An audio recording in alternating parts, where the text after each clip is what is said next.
नमस्कार, आप देख रहे हैं न्यूज इंडिया डिजिटल और मैं हूं आपके साथ चेल्सी सिंह। तो आज हम लोग बात करने वाले हैं पीएफआई मामले को लेकर। दरअसल पीएफआई यानी popular front of India in दिनों काफी चर्चा में है और ये इसलिए क्योंकि देश में एक के बाद एक सांप्रदायिक हमले के पीछे किसी न किसी कारण से पीएफआई का नाम सामने आता रहता है। चाहे कर्नाटक में बीजेपी युवा मोर्चा कार्यकर्ता की हत्या हो या उत्तर प्रदेश के कानपुर में हिंसा हो, इतना ही नहीं, मध्य प्रदेश के खरगोन से लेकर राजस्थान के करौली में हिंसा, उदयपुर में दर्जी कन्हैयालाल का सिर कलम कर या फिर कर्नाटक के शिवमोगा में बजरंग दल कार्यकर्ता का कत्ल तक, सभी में एक ही संगठन का नाम जोरों शोरों से सामने आता है और वो है पीएफआई। बीते 11 जुलाई को पटना में पुलिस ने देश विरोधी गतिविधियों में शामिल कई संदिग्धों को हिरासत में लिया और इनके भी तार पीएफआई से जुड़े होने का दावा किया गया।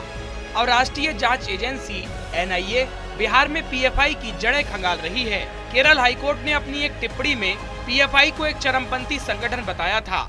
वहीं हिंदूवादी संगठन भी पीएफआई को प्रतिबंधित करने की मांग करते रहे हैं और मीडिया में केंद्र सरकार के इस संगठन को प्रतिबंधित करने पर विचार करने की रिपोर्ट भी आती रही है।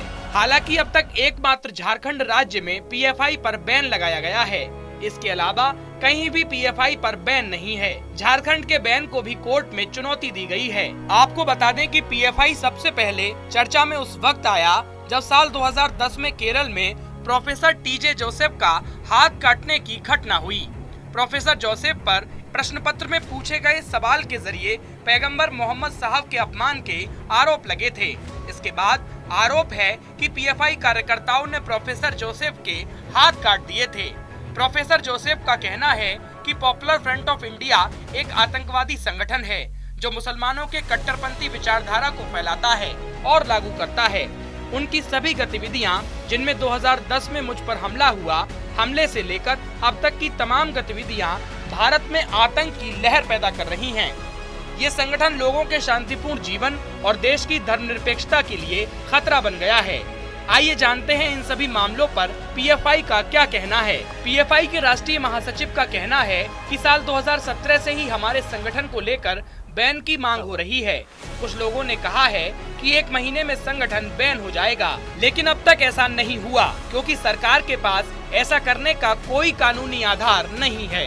राष्ट्रीय महासचिव अनीश अहमद ने आगे कहा, जिस तरह के आरोप पीएफआई पर लगाए गए हैं, वैसे ही आरोप कई संगठनों और पार्टियों पर भी लगते रहे हैं। केरल में ही 240 से अधिक हत्या का आरोप आरएसएस पर लगा है, इसलिए सिर्फ आरोपों के आधार पर हमें बैन नहीं किया जा सकता। पीएफआई तैयार करने के पीछे का मकसद, पीएफआई की जड़ें 1992 में बाबरी मस्जिद विध्वंस के बाद मुसलमानों के हितों की रक्षा के लिए खड़े हुए आंदोलनों से जुड़ती हैं। साल वही 1994 की बात करें तो साल 1994 में केरल में मुसलमानों ने नेशनल डेवलपमेंट फंड यानी एनडीएफ की स्थापना की। स्थापना के बाद से ही एनडीएफ ने केरल में अपनी जड़ें मजबूत की और इसकी लोकप्रियता बढ़ती गई और इस संगठन की सांप्रदायिक गतिविधियों में संलिप्तता भी सामने आ गई।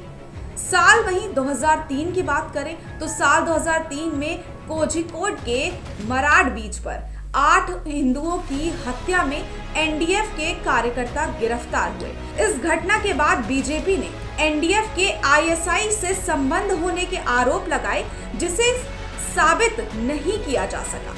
केरल के अलावा दक्षिण भारतीय राज्यों जैसे कि तमिलनाडु और कर्नाटक में भी मुसलमानों के लिए काम कर रहे संगठन सक्रिय थे।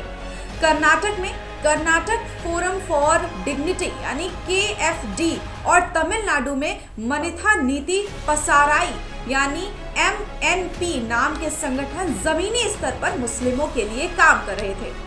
तो इस रिपोर्ट में फिलहाल इतना ही। ऐसे तमाम अपडेट्स के लिए बने रहिए न्यूज इंडिया के साथ।